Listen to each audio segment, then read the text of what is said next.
কথা আছে, বলে জাতের মেয়ে কালো ভালো। এখানে অনেকেই ভাবে যে নিজের জাতের মেয়েকে বিয়ে করব, কারণ নিজের জাতের মেয়ে ভালো হবে।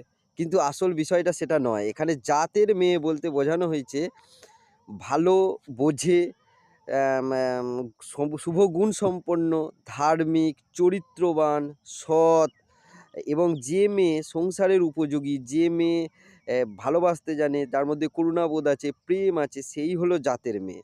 তাকেই জাত বলা হয়েছে। তো সেরকম মেয়ে যদি কালোও হয়, বিচ্ছিরি দেখতে, কালো, খুব একটা ভালো না, সেই মেয়ে হলেও সম্পর্ক করুন তার সাথে। তাকে বিয়ে পর্যন্ত করুন। কারণ সেই হলো জাতের মেয়ে, আর সেই জাতের মেয়ে আপনার মন ভালো রাখবে। আল্টিমেটলি আসল কথা হচ্ছে ভালো মন। কারণ এই মনকে ভালো না থাকলে আপনি জীবনে কোনো কিছুই করতে পারবেন না। মনই হচ্ছে আসল জিনিস। তো অবশ্যই জাতের মেয়ে দেখেই বিয়ে করুন, তাতে সে কালো হোক কোনো অসুবিধা নাই। বুঝতে পেরেছেন? অতএব নিচু জাত, ছোট জাত, বড় জাত এই জিনিসগুলো দেখতে যাবেন না। মানে ওই